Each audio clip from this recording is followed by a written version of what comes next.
Toda seriedad, encuéntrenle solución a este tema. La contaminación por petróleo es bastante grave y esto va a seguir creciendo si nadie lo para y si no dejan entrar a que encuentren solución al tema.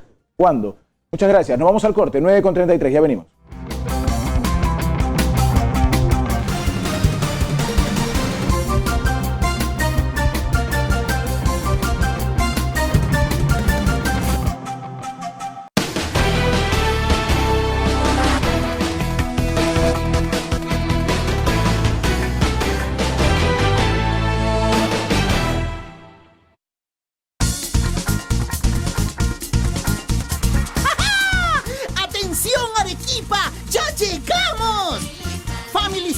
Desde el 18 de julio, venta de entradas en Superboletos en el Mall Plaza Arequipa.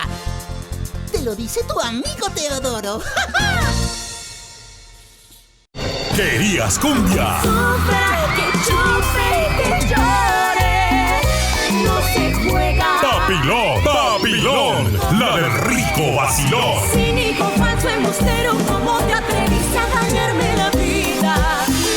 Cumbia que conquista multitudes. Ese amor de contrabando que me ha... Invasión papilonera que acelera todos tus sentidos. Yo soy la dueña, yo soy la esposa, yo defiendo lo que... Papilón, la del rico vacilón. Contáctenos.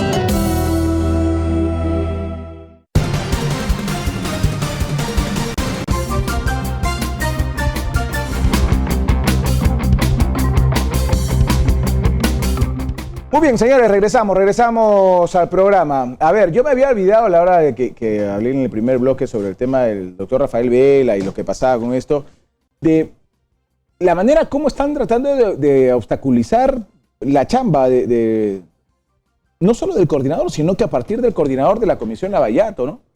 Porque ahora resulta que el señor Wilfredo Ponce de León, que es nada menos que un funcionario del Congreso de la República, entiendo asesor legal, una cosa así tiene su cargo este instante, no recuerdo, del Congreso de la República, pero tiene que ver con asesoría jurídica, toma vacaciones, ¿no es cierto? Y se va a Tarapoto. Entonces uno dice, qué chévere, en Tarapoto se come muy rico, hay muchas cataratas bonitas, pero no, el señor se va para averiguar la relación entre el fiscal Vela, ¿no es cierto?, y un ex congresista fujimorista. ¿Tiene algún sentido eso? El señor siendo funcionario del Estado, siendo trabajador del Congreso de la República, y encima, según el reportaje, porque él lo ha negado, pero según el reportaje, este señor se va diciendo que es abogado de Keiko Fujimori. Bueno, no habría otra forma de presentarse para preguntar, investigar, escudriñar sobre este tema, sino... No puedes decir, oye, hola, soy el asesor del Congreso, vengo a averiguar de esto. ¿Y con qué autoridad vienes a averiguar? ¿No? O sea, que el Congreso, como Parlamento, ¿por qué tendría que importarle la relación de Rafael Vela con otro parlamentario? Si es que esto ocurriese, parlamentario que además está como colaborador en algunos casos. ¿Qué va a pasar con este señor en el Congreso de la República? ¿Qué decisión va a tomar el presidente del Congreso de la República frente a eso? Porque el señor le preguntan, declara, y él dice, bueno, pero es normal, ¿no? Yo tenía curiosidad y es normal que... ¿Por qué es normal que pregunte? No hay que obstruirlo, el camino que está siguiendo la Comisión Lavallato. A mí me parece recontra extraño. No es la primera vez, además, porque recordemos lo que pasó en Brasil, lo recordó ayer Rafael Vela, ¿no es cierto? En Brasil también el fujimorismo mandó a un joven asesor a fotografiar a Rafael Vela y compañía, a seguirlos. En fin. César Zúñiga tiene información en vivo desde el centro de Lima. Vamos con César Zúñiga y al regresar estamos con el doctor Roberto Rodríguez Rabanal para conversar de lo que va a pasar en el Congreso de la República y otros casos más, por supuesto. Adelante, César, te escuchamos. Gracias a ustedes. Esa información en vivo. Estamos en el Poder Judicial, pues que precisamente se lleva la audiencia donde la Fiscalía está solicitando la comparecencia con restricciones contra el señor Gabriel Prado, ex gerente de Seguridad Ciudadana, y otros exfuncionarios de la Municipalidad Metropolitana de Lima, todo ello en el marco de las investigaciones que se vienen realizando contra Susana Berian por la campaña del no revocatorio y los presuntos aportes que habría recibido de la empresa Odebrecht. Hay que resaltar que esta comparecencia con restricciones se está solicitando luego que en mayo de este año la Fiscalía desistiera de pedir 36 meses de prisión preventiva en contra de Gabriel Prado, luego de que él entregara unas pruebas, exactamente una computadora donde había grabado a Susana Villarán y a su otro funcionario, José Miguel Torres, directamente, donde estaban hablando de los aportes que habrían recibido para sustentar, en este caso, la reelección a la alcaldía de Lima y la campaña de la no revocatoria. Según en estos momentos ya viene directamente dando la exposición correspondiente la Fiscalía de turno y está imputando dentro de otros puntos en contra de Gabriel Prado. Uno, la creación de una offshore en la banca privada de Andorra a nombre del señor Gabriel Prado para presuntamente recibir los aportes que Susana Villarán iba a utilizar para su campaña de reelección. Y otro punto, un documento que ha especificado muy bien la Fiscalía, que se obtuvo durante el allanamiento a la casa de Susana Villarán, donde señalaba que se le iba a entregar $20,000 a este funcionario, ex gerente de Seguridad Ciudadana, como parte de los trámites que se iba a realizar en esta banca privada de Andorra. Asimismo, se está sustentando de los otros 5 funcionarios también, para luego, posterior a ello, dar pase a la parte de la defensa de todos estos imputados. Entonces, es el panorama que se tiene hasta el momento desde el Poder Judicial. Contigo, estoy, José.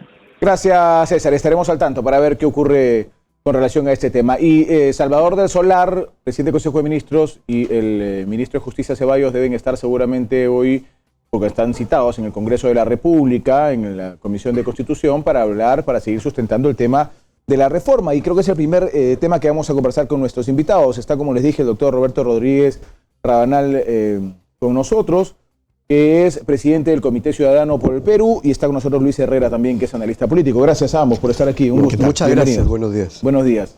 A ver, en una nueva reunión en el Congreso de la República, la verdad, sobre los temas polémicos, porque los que no son tan polémicos ya se van resolviendo poco a poco, como se suponía. Pero sobre los temas polémicos, parece que en la Comisión de Justicia no se está llegando a gran cosa, y hoy tendrá el presidente del Consejo de Ministros y el ministro de Justicia nuevamente que ir a explicar. Yo no entiendo mucho qué, porque ya explicaron sobre ese tema. ¿Cómo ven ustedes la posibilidad que se termine aprobando esta reforma política presentada en la Comisión de Constitución? Bueno, en los últimos días se han manifestado diversas opiniones y es fundamental que se pueda priorizar los distintos aspectos para el debate. Quisiera resaltar 2. Uno, primero, lo que concierne a la elección de los candidatos. A la interna. Porque ciudadana, más que interna, y ahí hay una primera modificación. Y esto lo digo porque la persona, cualquiera de los ciudadanos se queja, estos señores del Congreso. Pero estos señores del Congreso que se comportan así o asá, han sido elegidos y propuestos por un partido, y por lo general elegidos a dedo, o en convenciones de 20, 30 personas, donde el delegado de Tacna elegía al de Madre de Dios, el de Piura, al de Arequipa, en fin, y estaba todo, pues, valga la palabra, amarrado. Y evidentemente ese tipo de representación tiene sus resultados. Y esto ha sido fuente de corrupción por el peso del poder del dinero. La propuesta de elecciones abiertas significa que participen militantes y también ciudadanos. Yo recuerdo que el 2015 hubo una experiencia, yo diría, preliminar acá en el Perú de elecciones ciudadanas, el entonces Frente Amplio, donde postularon Verónica Mendoza, el único partido Marco Arana, y ganó Verónica Mendoza. Y fue una experiencia importante de participación ciudadana, de apertura para institucionalizar, para democratizar, para renovar. ¿Es factible eso generalizar? Es factible, si hay voluntad política. Podemos discutir que si son 280,000 personas, el mínimo para participar. Yo por eso, yo en ese aspecto tengo mente abierta, cuantitativamente hablando. pero como mecanismo me parece esencial. Ok. Y que sean simultáneas, además, un detalle Sí, importante, sí, sí. para evitar que el que postule en una vez y perdió no reaparezca la siguiente por otro lado. En otra lista. En otra, como ha Como sucedido, invitado. en Sí, todas- claro, y a veces bueno. a la tercera Sí, o a la pasa, cuarta va la vencida, ¿no? pasan maravillas en nuestra caray, naturaleza política. Y el Sí, otro sí, sí. asunto creo que tiene que ver evidentemente con el tema de la inmunidad, que hay que buscar la fórmula adecuada, pero evidentemente a la luz de la experiencia no puede seguir como está, porque eso es sinónimo de impunidad. Ok. Con mente abierta podemos discutir fórmulas específicas. Luis Herrera. Bueno, yo siempre parto de la preocupación general, de la macro al tema específico. Estamos comenzando el mes de julio, el penúltimo discurso del señor presidente, antes del bicentenario, y qué tenemos que ofrecerle al país. Realmente la coyuntura es bastante mala desde el punto de vista de los indicadores. Y en ese contexto, la reforma política que se está debatiendo, bueno, es un componente más en el aderezo de problemas que tenemos. Yo comparto con el doctor Rabanal el tema de que hay que tener mente abierta. Efectivamente, esta reforma política creo que tiene un aspecto positivo y un aspecto negativo. El aspecto positivo es que definitivamente ya era insostenible la construcción y fraccionamiento político en el que vivíamos, ¿no? O sea, como bien se ha dicho, las elecciones municipales pasadas y la generación anterior, pues todo era municipal, tú veías pues un candidato que salía con pintas de un partido en el mes de enero y como no había sido elegido, en el mes de marzo ya estaba en otro partido, está como ¿no? otro día. Entonces ya era insostenible ese tema y sí, efectivamente, es positivo, hay que ir a la reforma. Me parece excelente que se haya bajado algo que se había vuelto una industria, que era el tema de la recolección de firmas. O sea, realmente eso era una industria que favorecía muy Sí, es pocos verdad. y que no Había tenía... personas que se habían especializado en la recolección Industria de la Claro. falsificación. Es más, ya vamos a decir, en el mercado decía $2 por firma, ¿no? Y todo el mundo proyectaba 2.400.000 firmas porque decía el rango de error Sí, y de sí, las sí, firmas claro. falsificadas, ¿no? Entonces, creo que está bien ese punto y creo que la propuesta de reforma va positiva en el sentido de haber bajado y hablar de afiliados. No comparto, sí, la opinión en el tema de que el proceso de elección interno se abra, ¿no? Más allá de los afiliados. Creo que por el contrario lo positivo, y creo que es lo rico que tiene un partido político, yo siempre digo, en nombre de la buena política, que los políticos están ahí haciendo política, pensando en el país. Los que han entrado a política y han robado son delincuentes. Ya no hay que llamarlos políticos, ¿de acuerdo? Politiqueros. Ni siquiera politiqueros, son delincuentes. Hay que llamarlos tal cual. Ok. O sea, haya sido presidente de la República, haya sido ministro, congresista, el que actuó en política y se corrompió es un delincuente, simplemente. Entonces yo creo que para fortalecer la política está muy bien que pensemos en que sean los afiliados, estos 23.000, ¿no? A quienes hay que llevarles una propuesta política, una propuesta de visión de país de futuro, los que elijan a sus autoridades. Justamente hablando de ese tema está hablando el presidente del Congreso. Vamos a escuchar un Claro ratito que para sí. ver qué es lo que dice y seguimos conversando. Adelante, por favor. Así es, en estos momentos en el Parlamento Nacional viene declarando el presidente del Congreso, Daniel Salaverry, se refiere acerca de este asesor que viajó hacia Tarapoto para ver estos nexos entre el fiscal Rafael Vela y Rolando Ratti. Vamos a escuchar sus declaraciones del presidente del Congreso, Daniel Salaverry Villa, quien viene respondiendo a los periodistas. Pueden haber cometido, serán investigadas y determinadas en los foros correspondientes, en este caso en el Ministerio Público. Lo que me corresponde a mí como el presidente del Congreso es velar porque la imagen del Congreso y la independencia de esta institución no sea manchada con este tipo de actos. Presidente, una consulta. ¿Cómo toma o cómo interpreta la labor del asesor presidencial Maximiliano Aguiar, quien coincidentemente ha estado aquí en el Perú en los momentos de mayor crisis en la relación entre Ejecutivo y Legislativo? Bueno, los presidentes tienen todo el derecho de tener asesores que les den su punto de vista respecto a temas específicos. No es la primera vez que un presidente tiene asesores y no creo que sea la última. Ya es una decisión del presidente de la República que hay que respetar. Si él se siente cómodo con ese asesor y con ese tipo de asesoría, bueno, es su decisión. Precisamente los momentos cuando se enfrentaba al Congreso, le llama a las sospechas. No, bueno, yo no puedo especular respecto a cuáles son los consejos o la asesoría que le da este señor al presidente Vizcarra. Lo único que digo es que está dentro de su autonomía como presidente de la República escoger su staff de asesores. ¿Se está sugiriendo o se le está pidiendo, al parecer, ya a través de un acuerdo incluso, que se vea su caso que se sancionó en ética en el Parlamento. Dado que se amplió la legislatura por un caso específico, ¿se puede reconsiderar ver ese caso tuyo y otros más? Como lo he dicho desde el primer día, los temas de la ampliación de la legislatura eran específicamente para la reforma política, los proyectos de reforma política, y para ver los casos que tienen en marcha otras instituciones como el Ministerio Público o el Poder Judicial, es decir, el levantamiento de inmunidad o acusaciones constitucionales. El temas éticos son temas administrativos internos del Congreso, que no hay ningún problema que la próxima mesa, en la primera semana, en el primer mes de agosto, pueda ponerlo al debate, no solamente este, sino todos los demás informes que están ahora pendientes de acuerdo del Consejo Directivo. Así que yo no veo... No veo... Cuando yo escucho por parte de algunos congresistas la desesperación porque se vea este caso inmediatamente, salteándose el Consejo Directivo, no respetando el reglamento, ya me hace pensar que aquí hay un trasfondo más político que realmente de encontrar la verdad. Así es que, ¿cuál es la desesperación? Han habido otros casos de congresistas cuyos informes han estado 8 meses en el cajón del escritorio del presidente de ese momento del Congreso y nadie reclamó porque se vean de manera inmediata. Muy bien, ahí estaban declaraciones del presidente del Congreso de la República, Daniel Salaverry. Gracias, Álvaro, por ese contacto en vivo de lo que está pasando en el Congreso de la República. Finalmente no sé qué va a pasar con este asesor. A mí me parece más grave lo que se está queriendo ver. Yo no quiero imaginar que se quiera tapar la conducta de un asesor del Congreso de la República o alguien que trabaja en asesoría jurídica, que agarra vacaciones para ir a averiguar los vínculos de Rafael Vela con Rolando Leate y a Tarapoto. Hay que ser inocente para creer que el señor utiliza sus vacaciones solamente para eso, ¿no? Porque las dedica a eso, pero en fin. 9:49. Yo estoy con mis invitados hablando del tema de la reforma que me parece más importante. Y estábamos viendo el tema de las elecciones internas que van a ser abiertas y van a ser además obligatorias.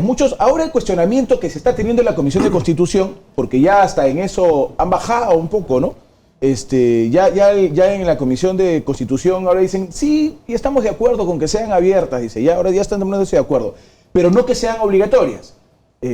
Nos están sumando una elección obligatoria más, porque de ahí nos iremos a las generales. ¿Ustedes qué piensan de que esta interna sea obligatoria? Bueno, hay procesos. Y ahí, en este punto, quiero retomar la idea. ¿Una reforma política para qué? Y acá viene el tipo de elección. Una reforma política para, en el caso del Congreso, específicamente y en general, para que quienes salgan elegidos puedan legislar adecuadamente, no como hasta ahora, que están pensando más en los lobbies, para que puedan fiscalizar y no a la medida a este sí, a este no, y que puedan representar un Congreso en el cual no nos sentimos representados. Y una reforma política que sirva para institucionalizar las colectividades políticas, que sirva para democratizarlas, que sirva para renovar dirigencias y que sirva para transparentar. A partir de eso se ubica el tema del el modo de elección. Y esto, digo, es un proceso. Uruguay acaba de tener sus elecciones primarias. Y han aparecido nuevos elementos. Argentina la tiene dentro de pocas semanas.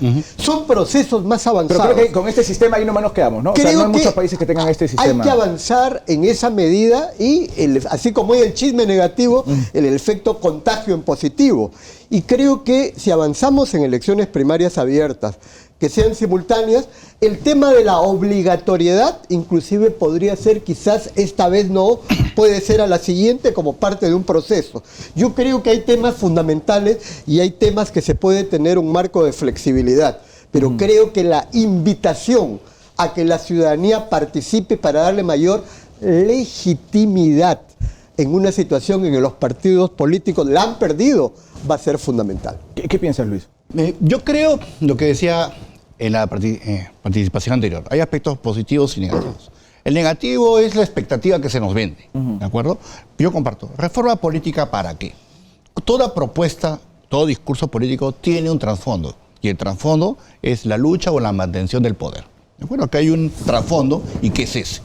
Entonces, si lo positivo es que estemos hablando de fortalecer partidos, fortalezcámonos desde la base, desde adentro. La esencia del partido es crear militancia, pero en función a un discurso, a una lógica, a una visión de país.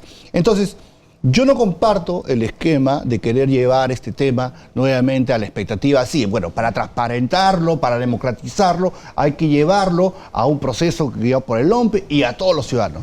Estamos vendiendo una expectativa que yo creo que no vamos a poder cumplir. Primero es lo primero, y lo primero es fortalecer el partido desde dentro. Por eso yo saludo la reforma desde el punto de vista de que haya cambiado el sistema de las firmas, este sistema rentista de firmas para un tema de 23.000 afiliados. O sea, si un partido, sobre todo nuevo, tiene un discurso que puede llegar a aglutinar a estos 23.000 afiliados, que ojo, como afiliados ya van a tener obligaciones y derechos dentro de la organización política, pues que ellos decidan sus autoridades. ¿Por qué nos vamos a llevar a otro esquema donde además, obviamente, con las debilidades que tiene nuestra propia sociedad, es demasiado riesgoso y poco útil? Entonces, creo yo que la reforma va bien por ese lado, pero el nivel de expectativa que se está generando me parece que es demasiado. Yo lo dejaría en ese nivel y posteriormente, como dice, congresos malos hemos tenido siempre. Sí. La única diferencia de ahora es que la mayoría ha sido fujimorista. Ha sido fujimorista nada más, porque después el anterior y el trasanterior. Sí, siempre decimos ninguno puede ser peor que este y siempre encontramos entonces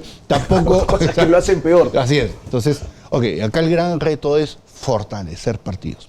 Antes de ir al tema de la inmunidad, quiero hacer una última reflexión con respecto a este tema. Les ruego un minuto nada más para poder entrar al tema de la inmunidad.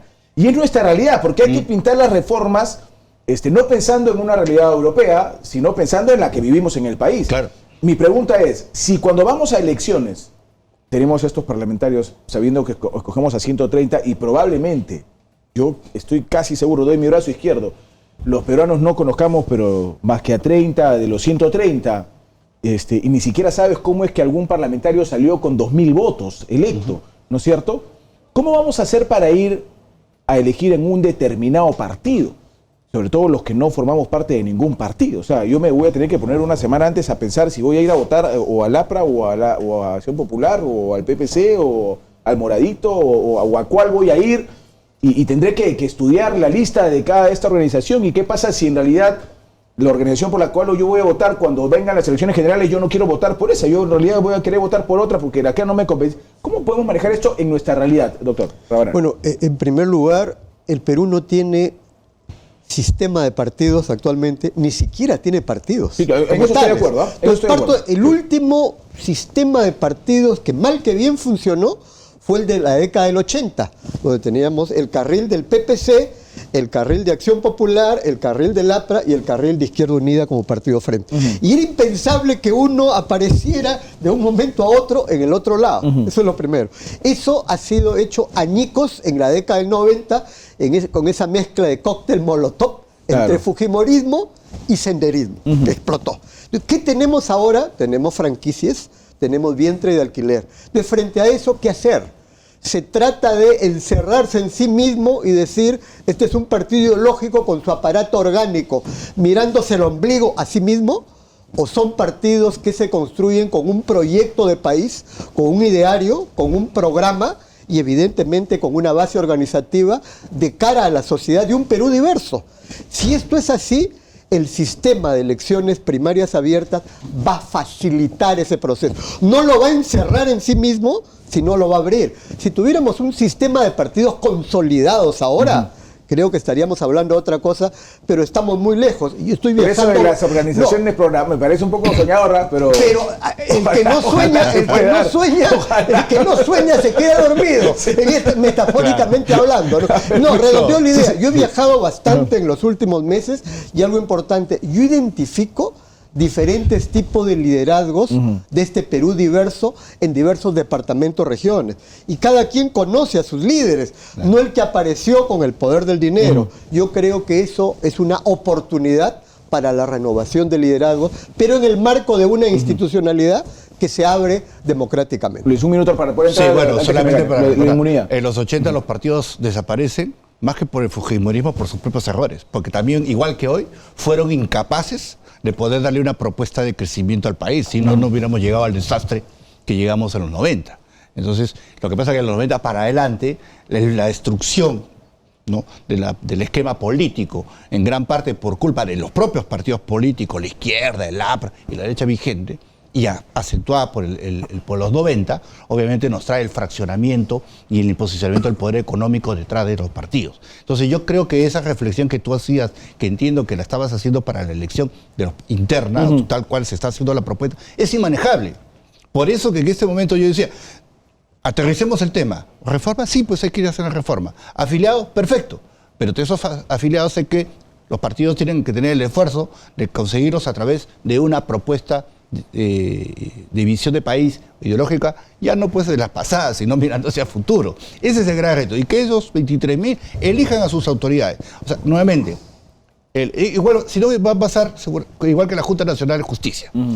La venta en exceso de expectativas ciudadanas que no se pueden cumplir, al final van a traer problemas mayores. Entonces, reforma sí, pero dejemos el tema a nivel de los partidos para que la elección sea interna a través de sus afiliados o de sus delegados. La inmunidad parlamentaria debe quedar en el Congreso, en lo que según el Ejecutivo podría correr el riesgo de seguir siendo impunidad parlamentaria. Tal como lo vemos, sería la continuidad de los males que se vienen desarrollando. Creo que se ha abierto esta posibilidad con el planteamiento de la Corte Suprema, salvo que el propio Congreso, hasta ahora no lo han dicho, por ahí nos plantee una autorreforma tan relevante que genere confianza para cambiar esta situación. Otro sueño, doctor. El Congreso, ¿cómo va a formar confianza en esta circunstancia? Y termino esta reflexión, como los jugadores de cartas, ¿no? En este caso, pago por ver. Yo lo veo muy difícil. Creo que va a ser más factible que un ente externo cumpla ese rol, que este Congreso lo haga. Que acaba con el más de lo mismo. Acabo de leer que hay un congresista, creo Campos, si no me equivoco, que está descontándole tanto mensualmente. Sí, claro. O sea, continúa. Sí, claro. Y ayer el asesor de Clayton Galván lo ha acusado en el programa de nosotros de haber cometido una serie de barbaridades y delitos. El día de hoy se va a ver nuevamente el tema de Inostroza. O sea, no hay propósito de enmienda. No, por eso no dan confianza, pero para que ellos emitan algo que dé confianza, tiene que ser un milagro del Señor. Por eso, pues. Sí, ya no estamos en octubre, para cerrar. Creo que ni en octubre, ni en octubre. Un tema de fondo, o sea, ¿para qué y por qué la inmunidad? El tema, yo decía, uno de los aspectos negativos de la reforma es cómo se ha quebrado el equilibrio de poderes en esta época. Tenemos un ejecutivo completamente empoderado versus un legislativo que está por mano propia, en gran parte de ello, desprestigiado. Por tanto, es un legislativo que ha cedido frente a las posiciones del legislativo.